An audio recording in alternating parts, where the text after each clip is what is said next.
All right, so we'll call to order the special meeting for August 23rd, 2021. The clerk will call the roll to record attendance. Anderson Burgos. Bartley. Graney. Here. Hernandez. Here. Leahy. LeBron Martinez. Lisi. McGee. Here. McGivern. Here. Murphy. Here. Sullivan. Here. Tallman. Here. Bacon. Here. If you're in the chamber, please stand for the Pledge of Allegiance. Allegiance to the flag of the United States of America, and to the republic for which it stands, one nation, under God, indivisible, with liberty and justice for all. God bless America. In the city of Holyoke. And the city council. All right, so we're here for one item. It's ordered by myself from Councilor McGee, or that the city council vote to make two permanent voting locations in the city of Holyoke, moving 1B Prospect Heights to City Hall, the lower ward, so that'd be downstairs, and 3A is the Elmwood Fire Station to Metcalf. Motion would be to Motion to approve the changes? Second. see you and Don approve the changes. Just as I stated in the report, the update on the polling locations, we had a committee meet to discuss all the polling locations. The fire chief and Action Ambulance highly advised that 3A not be used anymore because of its usage as well as because of the pandemic. Not only then, but still lingering. And with all the ambulance in and out, it's just not a safe environment for voting or poll workers. Metcalf was used as a temporary location. Working with the committee, we're able to work with the school department, who said that they will now do all their professional training days the day of an election, including special elections or primaries. So that way, there's no teachers, no kids, no traffic whatsoever. Plus, you have I call it Metcalf B, the old Blessed Sacrament building, in that parking lot. And from what I think Whitney Anderson said, that added 41 more parking spaces. So you get all the parking, no kids, no students to worry about safety there. It's handicap accessible. You can divide it up into two, which is what the clerk did, and I did volunteer for that day to set it up, and it seemed to work perfectly, and now you got the extra parking. So that makes that one more accessible and easier to use, and thanking the school department for their work. Prospect Heights did not want us back in there because of all the issues with COVID, and therefore the committee said, if we're going to do these types of changes, you have to control the facility, the building. Well, at City Hall, we control it. Can't kick ourselves out, or we probably could. But downstairs, when they did it, it was from the parking lot in and then out the back side, and everything seemed to work very well from what the clerk said for those days. So changing those, we could also change 1B later on down the road if, dealing with the War Memorial as a potential option. But for now, with the special election coming up and then the general, this just seems to work easier, plus it was already done. The clerk will send out mailings to everyone in 1B and 3A to give them the notice, just like we did last time. Why wasn't this done on the late night meeting when I gave the update? I thought I filed the late file and I missed it. So my bad. I know when the clerk went in there, she said, "Where's your order?" And I said, "Oh, I was there." You gotta be able to file it though. So it was me. I missed the filing. I forgot to put it in. So that's where that stands. Councilor Graney. Yeah, Mr. President, just a point of order. On the mail-in voting, I got a thing in the mail from Galvin. Have we got security measures for that mail-in voting to make sure that we identify the people who are voting? Yeah, so the not governor, but the Secretary of State sent out an update as to what was going on. The clerk is here, can answer any questions on that for security purposes and everything. But that was separate from what comes out of the city. That just came from him. Okay, but we do have measures in place. Yep. Okay, thank you. Anyone further? All right, so the motion is to receive and adopt. To the clerk, do we need a roll call for this one? Yeah, we do. All right, so we'll do a roll call. If you vote yes, you're voting for the change of locations for the election. Mr. President, Counselor Lisi. Yes, thank you. I'm sorry for joining late. I was having trouble making the connection with the computer.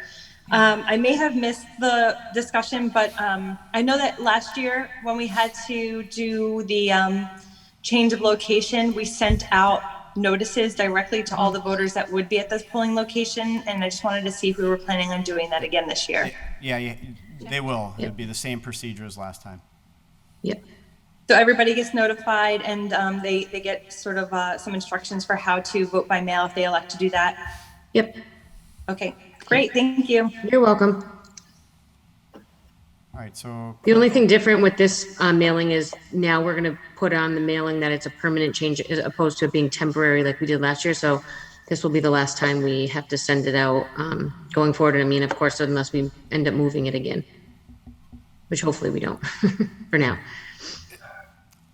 Yeah, just, Thank you. I think it makes a big difference, especially for folks that are used to voting just in the downstairs of their own building. And Right. our senior, community members are more vulnerable to the COVID coronavirus. So it really does make a lot of sense for a direct mailer to go out that tells them what the change is. And then if they want to elect to do the mail-in ballot voting, then that information is easily accessible. Yep, definitely. And I did email Nave the application to receive a mail-in ballot, the application. So I asked her to print out a bunch and have them being distributed at the senior center, just so people, in case they don't have access to a printer. Counselor Bartley. Yeah, I just through the chair to the clerk, I would caution you just not to say permanent change, because we don't know that to be true, especially for Ward 3. So I would rather you didn't say that for Ward 3. So if we don't say permanent, then we have to say temporary, and we have to continue to take this vote and continue to spend money to send this mailing out.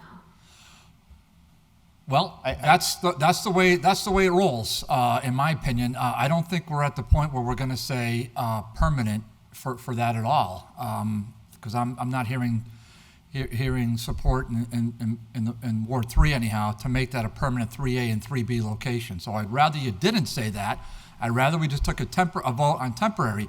And I didn't know this was, by the way, Mr. Chairman, this is going to be a permanent thing, because we already had this other discussion for the committee that you put together to look at other polling locations. So we know we're going to have to go through this one more time. So I just you can do what you want in Ward 1. I'm agnostic to that, but Ward 3, I do not want to say permanent. I would much rather say temporary. And I'm not going to vote for permanent if that's the language on here, because I mean I didn't see that. It was the being language that was on the special meeting that the Mayor Murphy signed. Yeah, well, yeah, good enough. I'd rather just have it temporary. Yeah, I know with anything words can be semantics. It's more of by putting it permanent, and then we can go over the report and the census and everything that comes out. If we feel that we should move it somewhere else, we can do this again. But if we keep saying temporary, it's guaranteed that we have to keep coming back. We might come back again anyways and say that, hey, we want to take Metcalf 3A and there's a building close to the fire station and make that 3B again. It's just, they don't, and I'm not trying to be mean, I'm not saying they're kicking us out. It's because of the safety concerns and everything for the poll workers and voters in the fire station, the chief and the ambulance company have asked that it might not be used again because of those issues. Can President you find McGee? another 3B? Yeah, hold on one second. Can you find another 3B? Yes, but if we say permanent now and then you turn around with the committee, the election committee, and they say, hey, look, just a suggestion, I'm not saying we do this, but use Metcalf School as 3A, 3B is the BS school that is now, I call Metcalf B.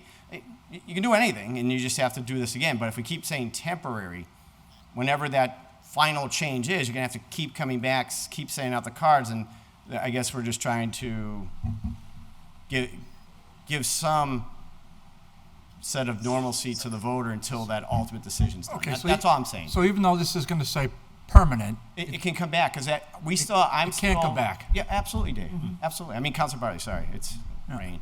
No, you can absolutely come back. okay. And that's when we're going to finalize the committee report that we went over in order to say, hey, look, and I did mention 1B as an example. Hey, look, it's City Hall now, but having spoken with Jesus Pereira, he really would love people to come into the War Memorial and use that place for voting. He was very excited for it. But we still have to go through a process with the board of directors and say, can we use the facility? I don't think they're going to say no, but we still have to take that step. So that might be another change for 1B as well. But for now, that once again, the word semantics, I get your concern. I get it. But if, let's say, 2 elections go by, and then ultimately we decide that, whatever, I'm just making up time frames, then we can just say, now we're changing it, and these are the new parameters. That's what they're trying to achieve. Okay. Was it Councilor Anderson Burgos online, or? Yes, I'm just making it known that I'm here. I'm watching. All right. I'm watching from home. Thank you. All right. Councilor Murphy, all set? Okay. So with that, the clerk will call the roll. If you vote yes, you're voting for the changes, and we'll have more updates as this goes on.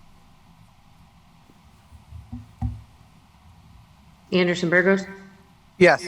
Bartley, Yes. Graney, Yes. Hernandez, Yes. Lisi, Yes. McGee, Yes? McGivern. I think we lost Joe. Murphy, Yes. Sullivan, Yes. Tallman, Yes. Bacon. Yes. Unanimous vote. With your vote, Thank you. You approve the changes. And I will say one thing, I forgot to sign. Someone bought me a sign that said, "You're on mute." So I must have said it 1,000 times during these last year and a half for Zoom meetings. So I'll bring that down. I thought it was kind of comical. You're on mute all the time. All right, with that, motion is to adjourn. Motion adjourned. Second. All those in favor? Aye. All those opposed? We stand adjourned, and then in 2 minutes, 3 minutes, Councilor Bartley, 6 o'clock, we will start DGNR. Thank you.